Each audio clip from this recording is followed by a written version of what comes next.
What are we doing to help transfer this capacity building that we're taking, or that we're hoping to build, and take it over? Where does it, and how does it show up for us? And I think that's where it gets a little weird. Like, people start to invent medleys that mimic what they would be doing out on the course or on the court or the field or the mat or something like that. And that's where things get a little weird.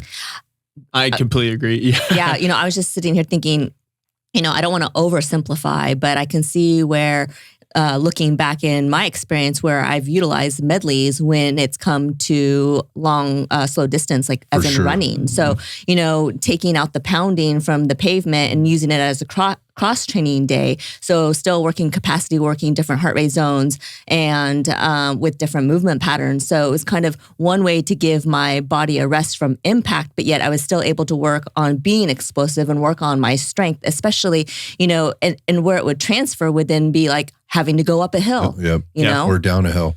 Or down a hill. Yeah, and I think there's kind of the mindsets, we talked about like sport specific training. And I think, again, people have really butchered that, have you dribble a basketball while you carry a dumbbell in the other hand and do your walking lunges, like stupid, right? There's a point, but sport specific training, one can be, I want you to work on some positions or things that are important for your sport. So saying like, we want to improve your sprint time. I'm going to give you an exercise that really challenges your hip flexion and extension at the same time. Like something that is very like an explosive step up or something like that. You're not mimicking the movement, your routes, right? Save that for the football field.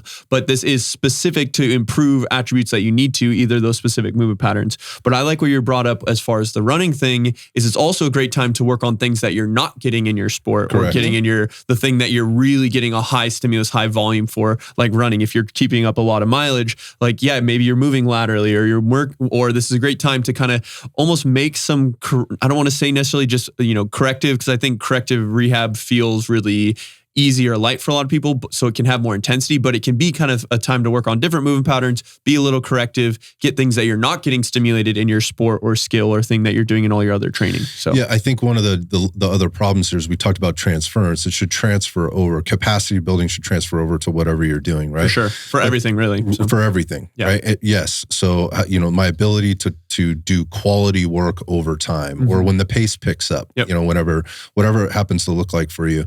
And I think, the other word that probably needs to be brought in here is interference. And that is, our capacity work shouldn't interfere with our strength building or our power building blocks or routines. So again, going back to exercise selection, intention, where it's placed inside the workout and or the week in your block, and how you're organizing, I think is important, so that we're not getting interference. We're not taking away from the other work that we're putting in. So this does take some organization. Yeah. So you're talking about not taking away from the work that you're putting in, but also it's not taking away from your recovery as well. It should help you with this at some level. Again, more capacity you have, theoretically, you should be able to recover more efficiently. For sure. So again, the goal here is we're training capacity under control, and we're not doing it. There shouldn't be any chaos involved in this. It shouldn't be random. It shouldn't be as fast as you can go, right? And just worry about getting your heart rate up. And we're not necessarily working to exhaustion, right? This should be focused. And how do you know that? Well, you need to measure it, you need to manage it. And again, if you're not doing this randomly or in a chaotic fashion, you should be able to measure this. Like, what are my mile your metrics. Yeah, my metrics, but what's the word I'm looking for? Like my marker points. Is there a workout that I do that helps me measure where my capacity is? So almost like a testing. Yeah, like a testing or some type of an assessment to tell. So, and a lot of times what you see is you just see stuff kind of thrown in there randomly, and people, when that happens, I think they think of it as like, oh, I just got to work really hard. I should be breathing heavy. And there's going to be an elevated heart and respiratory rate there. That's for sure when you're working your capacity work. If you're not getting that, right, we're likely not challenging your capacity at a really high level. The point being is it shouldn't be about thrashing yourself at the end of your workout with your medleys. Yeah. It should be purposeful. Well, and so we'll talk about some more of the different formattings for this later. But I think even tying back to kind of our last episode on heart rate zones, I think some of this too, like, one, there's going to be different metrics of how you progress or how you measure your progress. Whether it's doing the work in a shorter amount of time, doing more work in a specific amount of time,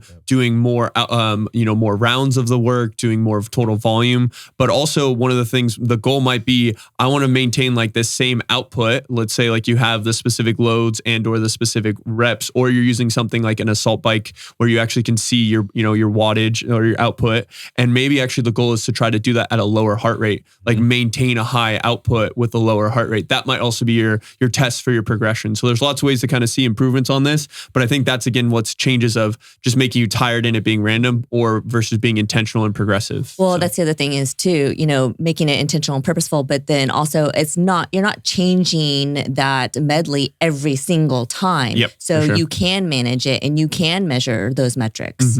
So when we're looking at again, let's kind of break this down real quickly and kind of get into how to implement this. But when we're looking at energy systems, we've talked about this a lot. Again, if you go back to heart rate zone training episode, we talk about these things in a little bit more detail. But when we're working strength and power, we're working more in our alactic system. So this is an energy system that doesn't depend a lot on oxygen for fuel, right? It's not aerobic, right? And most people know that, right? But however, you'll feel your heart rate and your respiratory go up when the effort level or the intensity levels go up. Then the key here is you need oxygen to recover, right?